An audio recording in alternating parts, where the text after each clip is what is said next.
Item number 3, approval of the minutes. Do we have a motion and a second? Motion by Carl Vandemelen, second by Tom Gilberts. Any discussion? All right, all in favor? Aye. All opposed? Motion passes. Number 4, any public comments? Okay. We'll go on to number 5, staff reports, and first up is child support and Josie. Hello. I believe I do have an accepted offer for an internal transfer to fill my vacancy of the, I'm trying to think what position it was now, program assistant, but I don't believe that information's been shared with their current team yet, so I will refrain on sharing that until our next meeting. But the tentative start date is April 7th, so I'm looking forward to that. Something that I just became aware of that didn't make my report. We found out that the Department of Treasury, so the IRS, did an oopsie, and they forgot to intercept people's federal tax returns to pay child support. They sent out the letters to tell people they did, and then just forgot to actually do it. So we'll see how that all works out. It says the 6 states that were most impacted by this was Ohio, Michigan, Illinois, Indiana, Missouri, and Wisconsin. Wisconsin was affected to the tune of $2.3 million. So Wisconsin is trying to work with the IRS to identify who the individuals were, so that way we can follow up with them to say that interception that you got a letter about actually didn't happen, so you still owe those funds. So they don't think we're like stealing their money, I guess. I don't know. So more to come on that. But other than that, if anybody has any questions about my report as submitted, otherwise I have nothing additional to add. Any questions? Just an odd little note. Yeah. I think SAP is changing into something else, so you'll probably need to change that in the first line under program assistant position, right?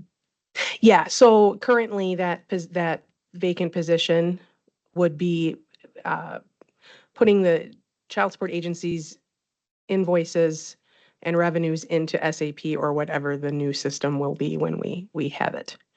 But because that position is vacant, someone from finance is doing that for us right now, or administration. My other question is, how do you get over 100% on a paternity establishment rate? Absolutely. So they compare the number of children who needed paternity established in the last federal fiscal year to the number of children who have had paternity established in the current fiscal year.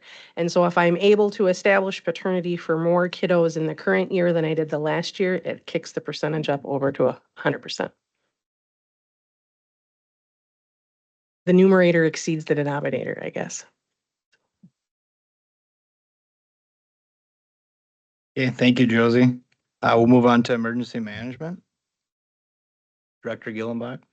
I don't have anything to add unless you guys have any questions. Great report at the board meeting. Thank you. Okay, thank you. And next will be, oh, sorry, quick question. Melissa, in your first paragraph, you mentioned the thing we got a report on last time, the idea of replacing law enforcement, fire, and EMS from local to more countywide, management. Sure. Do you have any idea what the status of that is, or whether we're supposed to do something more with it, or? It was that the grant funding Yeah. that we applied for? Yeah.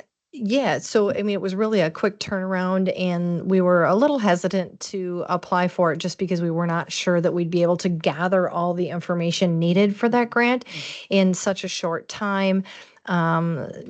Myself and one of my staff members, and then a member from the sheriff's office, got to work on it, and we we believe we got all the documentation. And we submitted basically for equipment that would improve our local equipment here in Dunn County. And we call it kind of our legacy system, which that means basically the system that we've had since I started in 1990. So it would be just to kind of enhance that a little bit. We currently are running on what we call WISCOM, which is a statewide system. Even though it's run a little bit more independently, it's a statewide system, but each county kind of maintains most of the equipment and stuff themselves. So is that what we're talking about, Luke? Is that your question, Carl? I'm not sure. I think Okay. when I look at it now, it may have, I think Chris may have had a paragraph on it in a report. Oh, you're talking about the Dunn Fire EMS. Okay, I'm talking about Dunn Fire EMS frequencies. You're talking literally the Dunn Fire EMS. Okay, sorry about that. It's my confusion because. No, but in case you're interested in the grant, we did submit this grant. We're hoping for some equipment that'll help us maintain our legacy system, which could really benefit what Chris talked about in her report. An example of that just happened last week. So we had a carbon monoxide call in the village of Elk Mound, and the volunteer fire department was unavailable. We paged them. We did a repage according to our policy, which is you wait 4 minutes, you repage, you wait 2 minutes, and at that time, then you move on to the next closest agency. It was in the village of Elk Mound, so we then paid to Menominee Fire to respond to that call. And then there was some frustration about what took you so long to get to the call, et cetera, et cetera. So I have a meeting on Friday to talk to those two departments about that. But we would definitely, I mean, depending on the grant that they have to write kind of some solutions for our problem, depending on how that comes out, it could go either way. And I think that it could be housed as a county-wide fire EMS, and I think it could be very successful unless there is a better option to support our volunteer departments. So it will be interesting to see what he comes up with. He did ask me for a bunch of statistics, so I have to gather those for him. But I'm not really 100% sure how that will play out. And then, it's not guaranteed that if that grant that we're going to actually do what he says either. I mean, and this is just the first step. I think this is, going to be a long project. It's not like we're going to be able to get this grant and they're going to come up with a solution and, 6 months to a year later, we're going to have everything in place and it's going to be better. So, I love the fact that the volunteer departments are just that. They're, the hometown people willing to support their community. I think that's great. But just like the Elk Mound fire chief wrote in his email to me is, I think he has a department of 20 or under, and Monday through Friday, 8 to 4, he has 2 people available to go on fire calls, and that's really not enough. So, it's definitely a problem, and I'm not sure which way it would go. And like I said, either way, I hope that we do come up with a solution, whether it would go towards something like a county-wide or if we will be able to maintain these volunteer agencies or what the structure will look like. But yeah, it's going to be an interesting project. In this project, who does what next? So I think the Township of Elk Mound, the town chairman, Tony Christofferson, who came in and spoke to this group, I think he's kind of the boots on the ground here in Dunn County. He's kind of working that, and then the consultant that he hired that was hired to do basically come up with a solution. So I talk to Tony quite frequently about it, so hopefully I'll, be informed and can inform you guys as we go. Because I got a sense from his presentation that there's a problem here but Mhm. I didn't get a clear ask about who's supposed to address the problem next. So, Yeah, I think that it's going to be, after this grant is complete, I think it will be more of a presentation of solutions. And then at that time, I think maybe it will be more of a county um, involvement or some decision making. And like I said, I just don't think this is going to be a decision that we're going to make and implement in 6 months. So Tony had told me that the earliest, once they do all these studies, it'll be July, August before they'll know what they want to ask us. So that at that time, then they would bring it back before this committee. So as of right now, there's really nothing for us to do. So Yeah, and I think that I've read he did this similar project up north in like Bayfield, Ashland area, and so some of that information is interesting. I mean, some similarities with our county and theirs, but it just really is going to boil down to what is going to be best for the community and what the county is able to take on and maintain.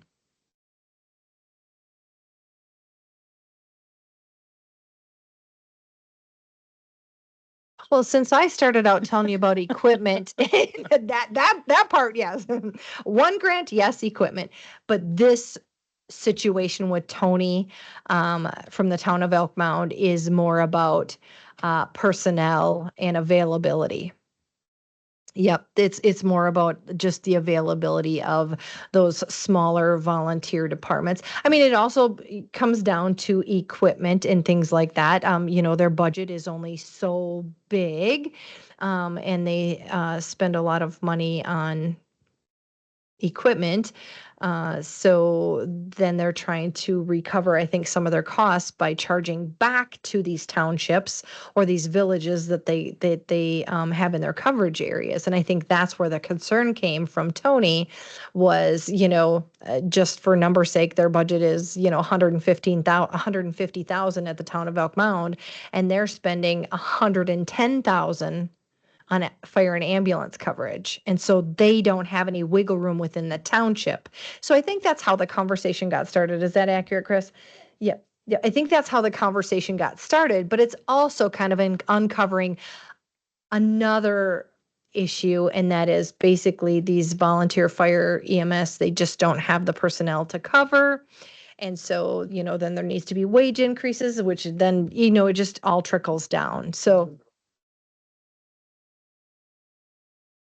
yeah. Right. Yeah, right. Because statutorily, I think we have access to do that where the townships do not. So, I think when you look at the problem, it has multiple prongs. I mean, it's really the Colfax EMS or Colfax Fire just trying to stay, alive, purchasing, $750,000 equipment, but yet paying personnel enough money, and they need to just like a lot of budgets, you need to have the revenue coming in. And in order to do that, they were increasing their rate per capita for each township or village. And it just got to the point where some townships just can't afford it because they have no other funding. Okay. okay, thank you. Mhm. We'll move on to medical examiner. And I see Marcy's gone, but we have her report, or is she online? I think she might be with Okay. Marshall right now. I was just messaging. He sent me a message that she was gonna listen through his link. So I Okay. don't know if she had anything to report out. Any questions for medical? Okay. And next we'll move on to sheriff. And I believe the sheriff is on vacation. But we have Deputy Marshal here. I'm here if you have any questions about his report. Any questions? Okay, we'll move on to courts. And Katie. I do not have anything additional to report since my written report was provided. Unless there's questions. Any questions? Okay. We will move on to CJCC and Sarah. Good evening. I do have a tidbit to share. the behavioral health officers with Project Hope. So we have one with the city police and one with the sheriff's department. They received the Sunshine Award from WEAU last week for their work, positive work in the community, working with substance abuse folks and people with mental health issues. So just want to give a shout out to our behavioral health officers. Other than that, any questions on the report?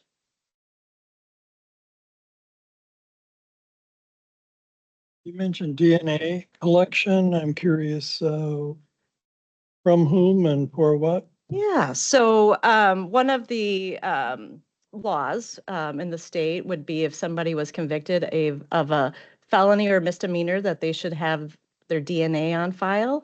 Or if they're charged with a violent felony, they should have their DNA on file. So we have a backlog of missing DNA that we're going to work on. The sheriff's department's working on that now.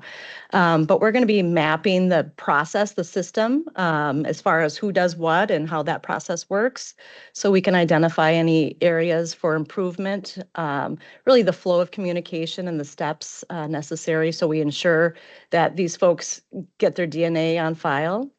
I think it's been interesting with that cold case that was solved recently on DNA evidence, really kind of elevating the importance of that information. So we're looking to shore that system up overall, and so we have better DNA collection. Just for. Misdemeanor and felony convictions, or a violent or felony charge. Yep. It's just anybody convicted of a crime would have to have their DNA on file. That's what that is. Yeah. Yep. Felony, I get, but. Yeah. Can the DNA be used to, in the way the recently solved crime was to, to track other people? I mean, is this kind of a generally accessible DNA file that? I am not sure the ins and outs and how far it goes. I don't know if Andrea could speak more to that, or Judge Meyer on that kind of behind the door process of the DNA. So I can just say, since the law passed, I don't know when it was, it's been years since upon conviction. I think my personal opinion is some of the difficulty has been since COVID and individuals have been allowed to appear by Zoom. And so individuals are allowed to even take a plea by Zoom for a misdemeanor, and then they're told to go to the sheriff's office to provide a DNA sample. So if someone doesn't do it, we don't come arrest them again they're just told to do it and told to follow through. So I think we're trying to work together to create a process that has a little bit more teeth and streamlines it, but understanding that we need to resolve cases and, living off 94, we have a lot of people coming through other jurisdictions, and we don't really necessarily always want to bring them back here to stay here either. So trying to figure out the best way to do that. But then it's entered into the state crime lab database, and it's not public for what you see in the news with the John Miller homicide. That was individuals from his family uploaded to a public database so their DNA could be shared. So the family ancestry, it's not that, it's just what's called CODIS, which is for the crime lab to have on file. It's a state law.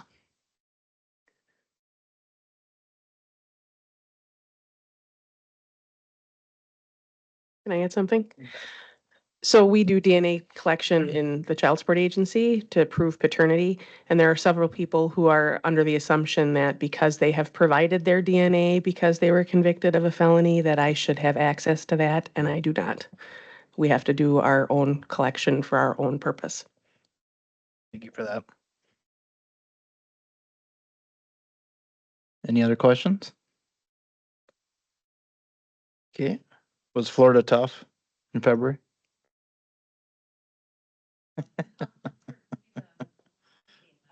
No problem.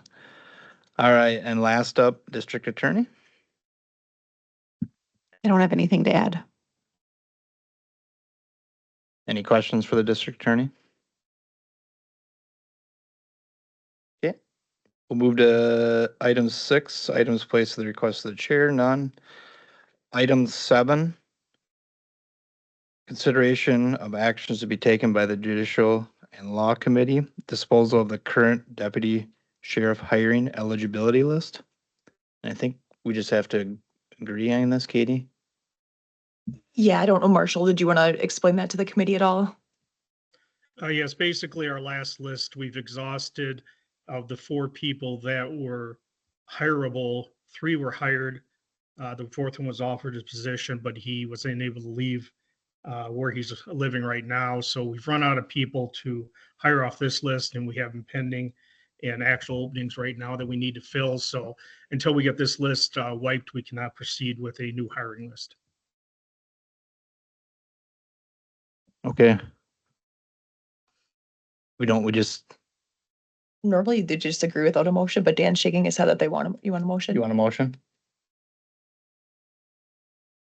Okay. Okay, I'll make a motion. I'll second the motion. okay, any discussion? All in favor, say aye. Aye. All opposed? Passes. All right, item 8, nothing, and we move on to item 9, any announcements? Okay, our next meeting will be April 28th, 2025 at 4:30, and our meeting is adjourned.